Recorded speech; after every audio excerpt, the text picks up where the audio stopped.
അപ്പൊ എന്റെ കൂടെ ഉള്ളത് നമ്മളെ ഷെഫ് ഉള്ള സാറാണ്. അപ്പൊ ഷെഫേ, എന്താണ് നമ്മൾ ഇന്നത്തെ പരിപാടി? ഇന്നത്തെ പരിപാടി ഇതേ കൊത്തു എക്സ്പ്രസ്. ഇതൊരു ശ്രീലങ്കൻ സ്ട്രീറ്റ് ഫുഡ് കൺസെപ്റ്റിലുള്ളതാണ്. അപ്പൊ അതിന്റെ കൂടെ യങ്സ്റ്റേഴ്സിനൊക്കെ ഇപ്പൊ ഇഷ്ടമുള്ള ബർഗേഴ്സും അതുപോലെ പല പല സ്ട്രീറ്റ് ഫുഡായിട്ടുള്ള സംഭവങ്ങളെല്ലാം. മെയിനായിട്ട് കൊത്തു പൊറോട്ടയാണ്. അപ്പൊ അതൊരു ശ്രീലങ്കയിൽ ഉണ്ട്, ലോകത്തൊക്കെ ഭയങ്കര പോപ്പുലർ ആയിക്കൊണ്ടിരിക്കുകയാണ്. പലതരം കൊത്തു പൊറോട്ടകൾ, സാൻഡ്വിച്ചസ്. അപ്പൊ മെയിൻലി ഒരു യങ്സ്റ്റേഴ്സ് ക്രൗഡിനൊക്കെ വേണ്ടിയിട്ട് തൃശ്ശൂർ വെസ്റ്റ് ഫോർട്ടിൽ വേണം. ഇത് ബാംഗ്ലൂർ ഉണ്ട്, അത് കഴിഞ്ഞ് ഇവിടെ വന്നു. ഇനി കുറെ ഔട്ട്ലെറ്റ്സ് വരുന്നുണ്ട്.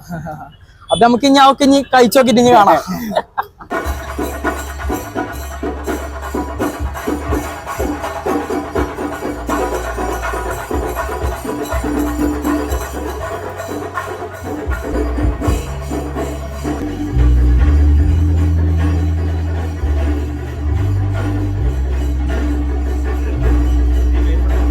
തൃശ്ശൂർ ഇങ്ങനെ ഒരു സംഭവം ഞാൻ ആദ്യമായിട്ട് വന്നപ്പോൾ തന്നെ എനിക്ക് മെസ്സേജ് അയച്ച ഒരാളാണ്. ഇദ്ദേഹത്തിന്റെ കാര്യം എന്ന് വെച്ചാൽ ലണ്ടനിൽ ഞാൻ ജോലി ചെയ്യുന്ന സമയത്ത് ഒരു എത്ര വർഷമായത്? 12 വർഷം മുമ്പ് ഇങ്ങനെ 14 വർഷം മുമ്പ് ഞാൻ ലണ്ടനിൽ വീരസ്വാമിയിൽ ഇങ്ങനെ ജോലി ചെയ്തിട്ട് ഉച്ചയ്ക്ക് ബ്രേക്കിന് പിക്കാർഡ്ലി സർക്കസിൽ ഇങ്ങനെ നിൽക്കുമ്പോൾ 2 മലയാളി പയ്യന്മാർ അവർ സ്റ്റുഡൻ്റായിട്ട് UK വന്നു. അപ്പോൾ എൻ്റെ അടുത്ത് പെട്ടെന്ന് കണ്ടിട്ട് ചേട്ടാ മലയാളിയാണോ എന്ന് ചോദിച്ചു. ഞാൻ പറഞ്ഞു അതെ, ഞങ്ങൾ വന്നിട്ട് കുറേ നാളായി, ജോലിയൊന്നും ഇല്ല, ഒരു ജോലി വേണം. അങ്ങനെ പെട്ടെന്ന് 2 പേർക്കുള്ള ജോലി അവിടെ ഇല്ല. ഞാൻ അങ്ങനെ പെട്ടെന്ന് അവിടുത്തെ GM ഒരു പഞ്ചാബിയായിരുന്നു. അപ്പോൾ അദ്ദേഹത്തെ പോയി കണ്ടിട്ട് പറയും ഇങ്ങനെ നാട്ടിലുള്ള 2 പയ്യന്മാർ വന്നിട്ട് ജോലി കൊടുക്കും. അപ്പോൾ പുള്ളി എൻ്റെ റിക്വസ്റ്റ് കാരണം ഒരാളെ കയറ്റാന്ന് പറഞ്ഞു. അങ്ങനെ ഇവൻ്റെ അടുത്ത് വന്ന് ഞാൻ പറഞ്ഞു ഒരാളെ എനിക്ക് കയറ്റാം. അപ്പോൾ ഇവൻ പറഞ്ഞു എൻ്റെ ഫ്രണ്ടിനെ ആദ്യം കയറ്റിക്കും, എൻ്റെ ഇനി ഒരു 500 പൗണ്ടോടെ ബാക്കിയുണ്ട്, ഞാൻ ഒറ്റയ്ക്ക് അത് വെച്ച് സർവൈവ് ചെയ്യാൻ പറ്റുന്നത്. അപ്പോൾ അവൻ്റെ ഫ്രണ്ടിനെ അവൻ തന്നെ സജസ്റ്റ് ചെയ്തു, റിസ്വാൻ എന്നാണ്. അപ്പോൾ റിസ്വാൻ ആദ്യം വെയിറ്ററായിട്ട് വീരസ്വാമിയിൽ കയറി.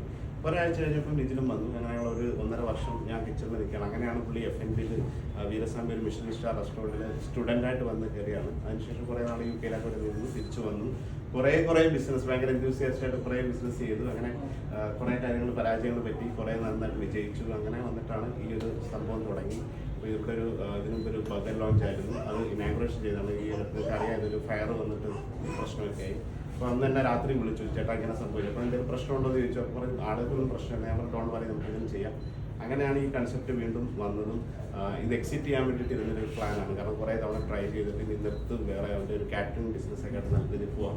അവിടെ നിന്ന് വീണ്ടും ഒന്നുകൂടെ തുടങ്ങുകയാണ്. അപ്പോൾ എല്ലാ ഓൾ ദ ബെസ്റ്റ് ഇതിൽ. അപ്പോൾ ഇതിന് ഒരുപാട് പേരുടെ ഒരു എഫർട്ടുണ്ട്. പുതിയൊരു നല്ലൊരു ടീം വന്നു.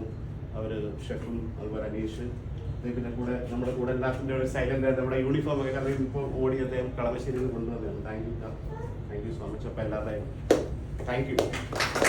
നമ്മുടെ ഈ ഒരു ബ്രാൻഡിനെ ശരിക്കും ആദ്യമായിട്ട് ഒരു ചെറിയ ഒരു കൺസെപ്റ്റായിട്ട് തുടങ്ങിയിട്ട്, പക്ഷെ അതിനെ എക്സാക്ട്ലി ആ ബ്രാൻഡിൻ്റെ കറക്റ്റ് നിർവചനത്തിലോട്ട് കൊണ്ടെത്തിക്കാൻ പറ്റിയ ഒരു ബ്രാൻഡായിട്ട് നമ്മളിവിടെ സ്റ്റാർട്ട് ചെയ്യുന്നത്. ഈ ബ്രാൻഡിനെയാണ് നമ്മൾ ഒരു വേൾഡ് വൈഡ് ലെവലിലേക്ക് കൊണ്ടെത്തിക്കണമെന്ന് ആഗ്രഹിക്കുന്നതും അതിന് കേപ്പബിൾ ആയിട്ടുള്ള ഒരു ടീമിനെ നമുക്ക് കിട്ടിയിട്ടുള്ളത് വളരെ സന്തോഷകരമായ ഒരു കാര്യമാണ്. അവരുടെ എഫേർട്ടും നമ്മുടെ എല്ലാവരുടെയും എഫേർട്ടും കൂടി ആകുമ്പം ആ ഒരു ഡ്രീമും കൂടെ സാധിക്കാൻ ഉള്ള എല്ലാ അവസരങ്ങളും നമുക്ക് മുന്നിലുണ്ട്. അപ്പം എല്ലാവർക്കും അതിൻ്റെ ഞങ്ങളുടെ സന്തോഷവും അതിൻ്റെ പുറത്ത് അറിയിക്കുന്നു. പിന്നെ പ്രത്യേകിച്ചൊന്നും പറയാനില്ല, ഒരുപാട് തവണ വന്ന് ഓൾറെഡി ഞാനിവിടെ സംസാരിച്ചു പോയതാണ്. അപ്പം ഓൾ ദി വെരി ബെസ്റ്റ്. പിന്നെ ഒരു എടുത്തു പറയേണ്ട ഒരു കാര്യം, ഈ ഒരു ബ്രാൻഡിൻ്റെ ഒരു മെനു കോൺസെപ്റ്റിൽ നോർമലി നമ്മുടെ ബ്രാൻഡ് മാത്രമാണ് അതിൽ ഇൻവോൾവ് ചെയ്യുന്നതെങ്കിൽ ആദ്യമായിട്ടൊരു ഓണറിൻ്റെ സ്ഥലത്ത് നിന്ന് ഏറ്റവും അധികം എഫേർട്ട് ഇട്ട് സഹായിച്ചത് നീതിനാണ്. അതിന് സ്പെഷ്യൽ താങ്ക്സ്. അപ്പോൾ കുറേ ഐറ്റംസുകളും കാര്യങ്ങളൊക്കെ വന്നിട്ടുണ്ട്. അപ്പോൾ നമ്മൾ ആദ്യം തന്നെ ട്രൈ ചെയ്യാൻ പോകുന്ന ഇവിടുത്തെ ബീഫ് കൊത്താണ്. ഒന്ന് ട്രൈ ചെയ്ത് നോക്കാം.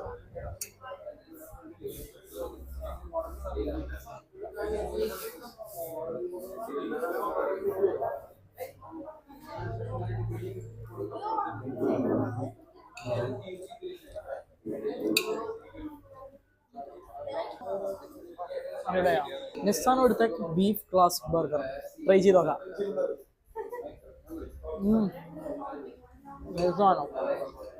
നെക്സ്റ്റ് ആണ് ഇവിടുത്തെ മുത്തബക്ക്, അതൊന്ന് കഴിച്ചു നോക്കാം. സാധനത്തിലിങ്ങനെ മുക്കി അടിക്കണം.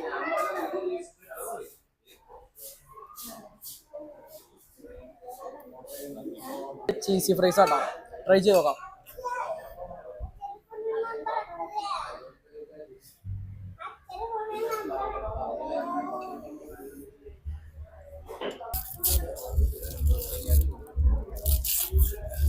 ഇതാണ് ഇവിടുത്തെ തവ റോൾ, പൊറോട്ടയിലൊക്കെ വന്നിട്ടുള്ള സാധനം കഴിച്ചു നോക്കാം.